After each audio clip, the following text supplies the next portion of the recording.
To Turkey now, where President Erdogan has threatened to boycott American-made electronics. He's firing back at the Trump administration's decision to hit Turkey with sanctions and tariffs last week. This comes as the country's economy tanks. The turmoil is testing his authoritarian style. Erdogan already has a lot of control over the media, the court system, and Turkey's foreign policy. But there's questions over whether he can lift the country out of an escalating economic crisis. For more now, we want to bring in CBSN contributor Alex Clement. He writes for Signal, a newsletter produced by GZERO Media. Thanks for joining us, Alex. Pleasure to be with you. So, Erdogan is attacking President Trump. I should say, we remember when President Trump called him to congratulate him on winning the next election, and people were not happy with that. Right. And they had seemed to have sort of a chummy relationship until very recently. Now Erdogan is blaming the U.S. for what's happening with the economy. Does he have an argument there? Well, look, I mean, the diplomatic dust-up with the U.S., which concerns the Turkish arrest and detention of an American pastor in Turkey, who the U.S. government wants released, this is a sideshow to the real story with Turkey's economy, which is that President Erdogan, over the past 10 years, has severely mismanaged his own economy. As you mentioned, he's become more authoritarian, he's concentrated more power.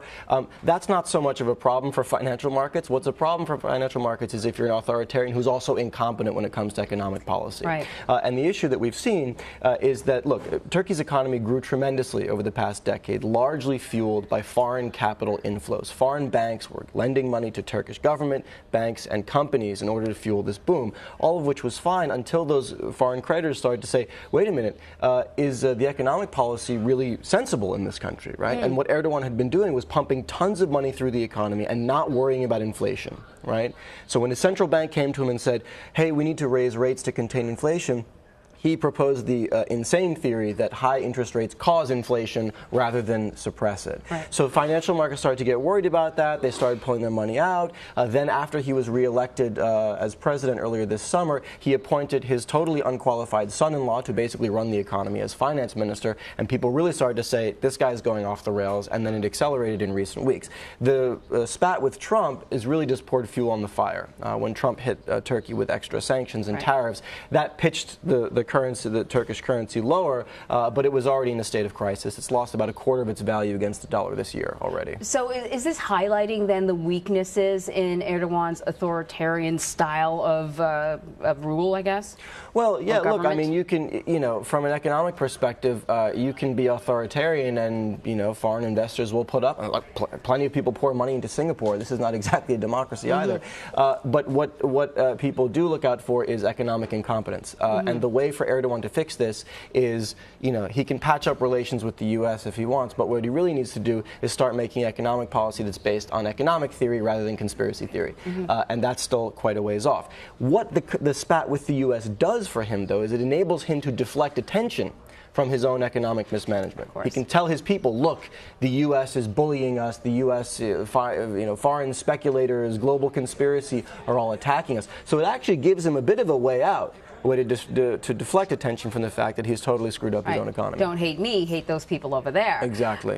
So prior to all of this, one of the bones of contention, I suppose, between the U.S. and Turkey had to do with Pastor Andrew Brunson. Right? He's living in exile, I guess, here. He's in Pennsylvania, I think. Well, so there's two different clerics at issue, right? So I'm confusing with the other cleric. Okay. There's an American pastor who's in Turkey, whom the Turkish government has accused of helping the failed coup against Erdogan in 2016. Right. And then there is a Turkish cleric who is living in exile in the United States, whom the Turkish government also accuses of being behind that coup attempt against Erdogan. So the Turkish government wants the U.S. to extradite this Turkish cleric, Fethullah Gulen is his name, while the U.S. government wants the Turkish government to release this U.S. pastor who's currently under detention.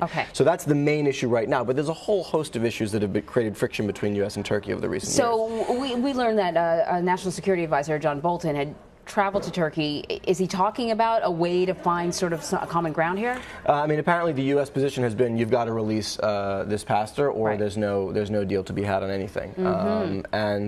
Look, the U.S. can afford to play hardball with Turkey, right? I mean, Turkey is a country that depends on foreign creditors to fuel its economy, depends on foreign governments, the U.S., for its security. As a NATO member, Erdogan can shake his fist for only so long, but he really, this is not someone with the ability of, say, Vladimir Putin to face down the West. Right. He's still hugely dependent on Europe and the United States. And Turkey is a NATO ally. Are there sort of geopolitical implications? Well, yeah, sure. I mean, one thing to look at is if Erdogan's economic crisis gets worse and he's forced to kind of ramp up his foreign policy adventurism as a way to deflect.